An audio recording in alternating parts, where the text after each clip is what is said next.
வாழ்க வளமுடன். எல்லாருக்கும் வணக்கங்க. எல்லாரும் நலமாக இருக்கீங்களா நண்பர்களே? இந்த பதிவில் நம்ம பார்க்கக்கூடியது கன்னிராசியில் பிறந்த நண்பர்களுடைய வாழ்க்கையிலையும் வாழ்வாதாரத்திலையும் வரக்கூடிய மார்ச் மாதத்தில் இந்த பிரபஞ்சமானது எந்த மாதிரியான மாற்றங்களை தரப்போகுதுன்றதை பற்றி தானுங்க முழுமையாக விரிவாக ஆதாரபூர்வமாக இந்த காணொலியில் நம்ம பார்க்க போகிறோம். பொதுவாக லக்னங்களுக்கு கொடுக்கக்கூடிய முக்கியத்துவம் ராசிக்கு கொடுக்கறது இல்லைங்க. ராசிக்கு கொடுக்கக்கூடிய முக்கியத்துவங்கள் நட்சத்திரங்களுக்கு கொடுக்கறது இல்லை. அப்போது ஒவ்வொருத்தருக்கும் ஒவ்வொரு விதமான எதிர்பார்ப்புகள் இருக்க தான் செய்யுது. அதை ராசியை பார்க்குறத விட உங்களுடைய நட்சத்திரம், நட்சத்திராதிபதி அந்த அமைப்புகள் எப்படி இருக்குன்றது பார்க்குறது ரொம்ப ரொம்ப நல்லது. மார்ச் மாதம் பிறக்கப்படக்கூடியது மார்ச் மாதம் 1ஆம் தேதி வெள்ளிக்கிழமை அதிகாலை ஸ்ரீ கருடன் பிறந்த நட்சத்திரம். ஸ்ரீ கருடன் பிறந்த நட்சத்திரம் என்ன நட்சத்திரம்ன்றது நிறைய பேருக்கு தெரியாமல் இருக்கும். சுவாதி நட்சத்திரம். சுவாதி நட்சத்திரம் 3வது பாதத்தில் 193 டிகிரியில் துலா ராசியில் விருச்சிக லக்னத்தில் தான் இந்த மாதம் பிறக்கப்படுது. பிறக்கப்படக்கூடிய மாதத்தால் கன்னிராசி நண்பர்களுக்கு என்ன மாற்றம்? கன்னிராசியில் வரக்கூடிய நட்சத்திரங்கள், முதல் நட்சத்திரம் ஐயப்பன் பிறந்த நட்சத்திரமான உத்தரம் நட்சத்திரம், 2வது பாதம், 3வது பாதம், 4வது பாதம். சார், உத்தர நட்சத்திரத்துக்கு அதிபதி சூரிய பகவான், சூரியனுடைய வழிபாடு எடுத்துக்கிடலாமா? சூரியனுடைய வழிபாடு எடுத்துக்கிறத விட அந்த நட்சத்திரத்துக்குரிய அதிதேவதை யாருன்னு பார்க்கும்போது ஐயப்பன். ஐயப்பன் வழிபாடு ரொம்ப நல்லா இருக்கும்.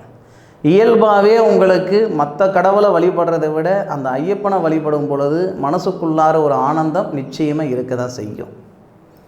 அதன் பிறகு வரக்கூடிய தன்வந்திரி கடவுள் பிறந்த நட்சத்திரம்.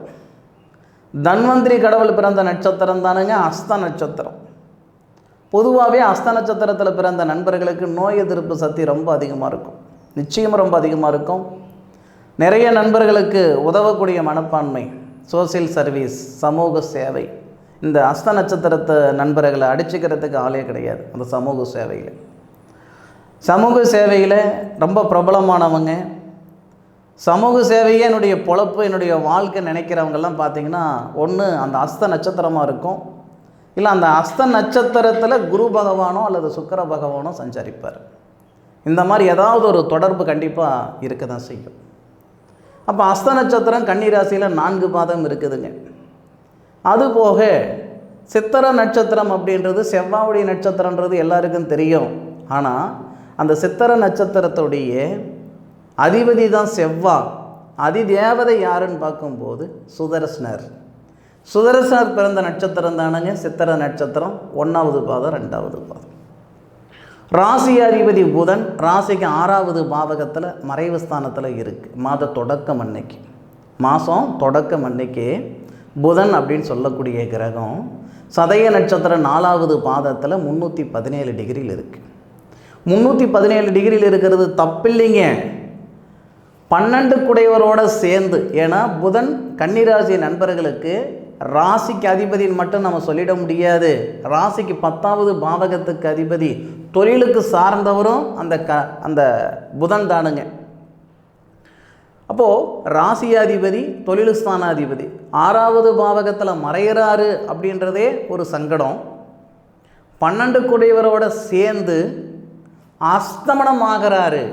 12வது பாவகத்துக்கு அதிபதியோட இவர் அஸ்தமனம் ஆகிறார். சூரியனுடன் சேர்ந்து அஸ்தமனம் ஆகிறார். சூரியன் அந்த இடத்துல 315 டிகிரியில் இருக்கிறார். 315ன்றதை விட 316 டிகிரியில் இருப்பார். சரியாக சொல்லணும்னா 315 டிகிரியில் சனி இருப்பார், 316 டிகிரியில் சூரியன் இருப்பார், 317 டிகிரியில் புதன் இருப்பார். இது எல்லாமே பார்த்திங்கன்னா 6வது பாவகம் மறைவு ஸ்தானம் இருக்கிறதுனால நமக்கு அது சாதகமான ஒரு தருணம் கிடையாது. ஒன்று, அந்த இடத்துல சூரியன் வெளியே வரணும். 6வது பாவகத்திலிருந்து 7வது பாவகத்துக்கு சூரியன் வரணும், இல்லையா உங்களுடைய ராசியாதிபதி வரணும். 2ல் எது ஃபஸ்ட்டுன்னா புதன் தான். 7ஆம் தேதி, இந்த மார்ச் மாதம் 7ஆம் தேதி புதன் விலக்கிடுவார். அப்போது அந்த 7 நாளுக்கு கண்ணும் கருத்தமாக இருக்க வேண்டிய ஒரு கட்டம். வண்டி வாகனங்கள் போகும் பொழுதோ நமக்கு தான் சமூக சேவை அதிகமாக வருமே கன்னிராசி நண்பர்களுக்கு. நம்ம கண்ணு முன்னாடி ஒரு தப்பு நடந்தால் சம்மதமே இல்லைனாலும் தட்டி கேட்கணும்னு தோணும். இதெல்லாம் நம்ம கொஞ்சம் குறைச்சிக்கிடணும் 7ஆம் தேதி வரை. ஒரு ரோட்டில் ஒரு விபத்து நடந்துருச்சு. இந்த தருணத்தில், இது தப்பாக எடுத்துக்கிடாதீங்க, இந்த தருணத்தில் நம்ம வண்டியை தூரமாக விட்டுவிட்டு ஓடி போய் அவங்கள நாம் காப்பாற்றணும்னு வச்சுக்கோங்களேன், நாம் தான் இடிச்சு விட்டு நம்ம வண்டியை கொண்டு போய் தூரமாக நிறுத்திவிட்டு வந்துட்டோன்ற பேர் வந்துடும்.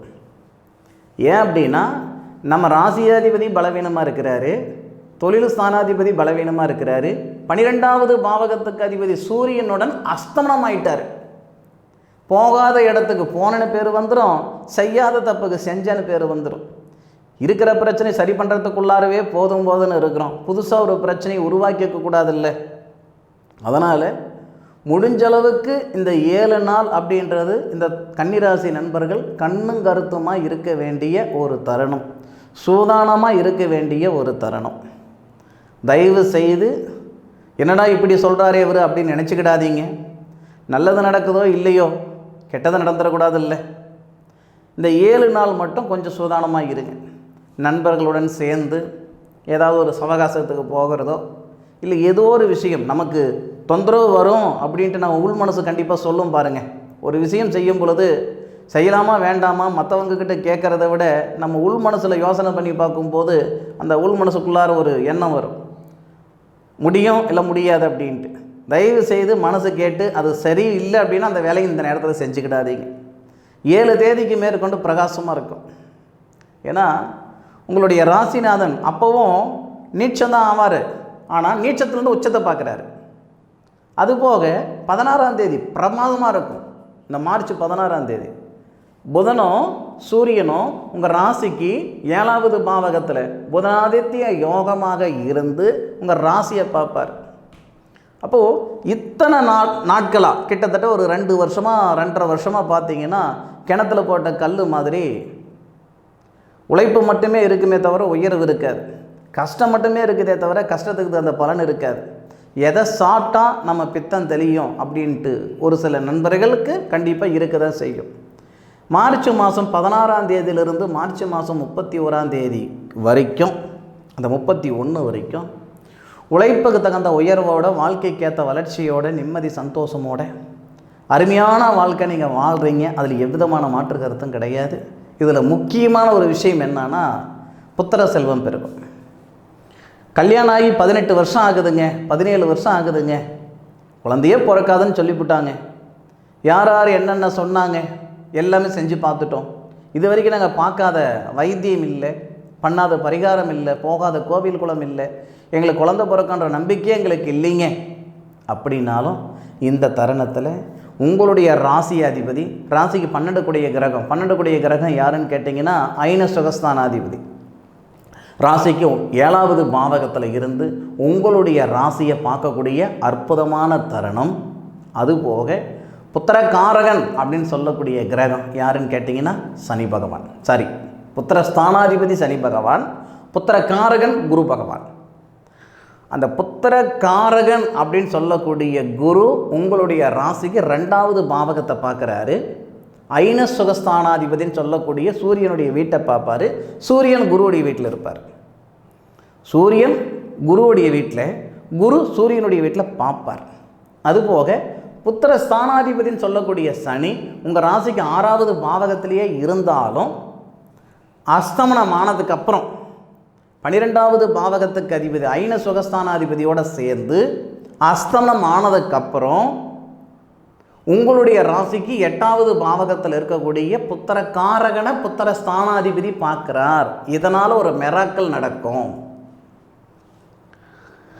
இவங்களுக்கு குழந்தையே உண்டாகாது அப்படின்னு சொன்னவங்களுடைய வார்த்தை பொய்யாகக்கூடிய ஒரு தருணமாக இந்த தருணம் அமையும். சார் உண்மையா சார்? நிச்சயமாக உண்மை. எத்தனையோ பேர் சொன்ன வார்த்தைகள் எவ்வளையோ தருணத்தில் அது பொய்யாக இருக்குது. இந்த தருணம் கண்டிப்பாக அந்த மாதிரி தான்.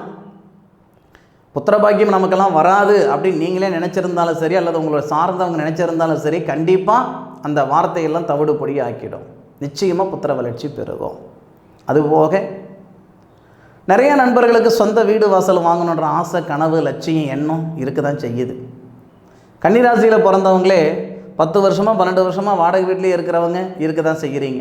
அப்பேற்பட்டவங்களுக்கு சொந்தமாக மண்மனை அமைகிறதுக்கான வாய்ப்புகள் ஏற்படும் மார்ச் 16 தேதிக்கு மேற்கொண்டு. சார் காசு பணம் இருக்கும்போதெல்லாம் ஒன்றும் செய்ய முடியல, இருக்கிற எந்த பக்கம் 10 ரூபாய் இருக்குதுன்னு தெரியாமல் இருக்கிறோம், இந்த நேரத்தில் போய் மண்மனம் வாங்கணுன்ற அளவுக்கு நேரம் இருக்குதுன்னு சொல்கிறீங்க. ஒரு செயல் செய்கிறதுக்கு அந்த செயல் செய்கிறதுக்கான நேரம்தான் நமக்கு முக்கியமே தவிர பணங்காசு உங்களுக்கு 2வது பட்சம் தானுங்க. எத்தனையோ பேர் காசு பணமே இல்லாமல் கல்யாணம் பண்ணவங்களை நம்ம பார்த்துருக்கோம். எத்தனையோ பேர் காசு பணம் வச்சுருந்து கல்யாணம் பண்ண முடியாமல் இருக்கிறவங்கள நம்ம பார்த்துட்ருக்கோம். அப்போது இந்த பிரபஞ்சம் கொடுக்கக்கூடிய ஒரு விஷயத்தை எந்த ஒரு சக்தியாலையும் தடுக்க முடியாது.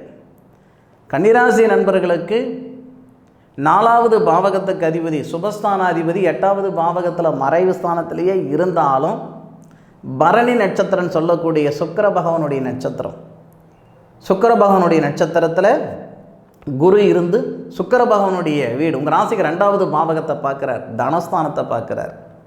அப்போது அந்த சுக்கிரன் உங்களுடைய ராசிக்கு 5வது பாவகத்தில் புத்திரஸ்தானத்தில் திருவோணம் நட்சத்திரம் சொல்லக்கூடிய சந்திரனுடைய சாரம் வாங்கி உங்கள் ராசிக்கு 11வது பாவகம் லாபஸ்தானத்தை பார்க்குறாரு. அந்த தனஸ்தானாதிபதினு சொல்லக்கூடிய சுக்கிரன் செவ்வாவுடன் சேர்ந்து, அவர் தானே மண்மனைக்கு சொந்தக்காரர் செவ்வா, உச்சநிலையில் இருக்கக்கூடிய செவ்வா உங்களுடைய ராசிக்கு 11வது பாவகத்தை பார்ப்பதால் தான் இந்த மாதிரியான பலன்கள் ஏற்படும். ஆதாரம் இல்லாமல் சொல்லலைங்க, முழுமையாக ஆதாரபூர்வமாக தான் சொல்லியிருக்கிறேனுங்க. கன்னியா ராசியில் பிறந்த நண்பர்களுக்கு இந்த மாதிரியான மாற்றங்கள் வர்றதுக்கான வாய்ப்புகள் 100% இருக்குது. அனுபவித்து சொல்லுங்கள். அதுபோக குடும்பத்துக்குள்ளார நிறைய சங்கடங்கள் இருக்குதுங்க. ஏதோ ஒரு வகையில் 4 காசு சம்பாதிக்கிறேன், நான் மிச்சம் பண்ணுறேன் மிச்சம் பண்ணலை, இதெல்லாம் அப்புறம் ஒரு நிம்மதி இல்லாமல் இருக்கிறேனுங்க.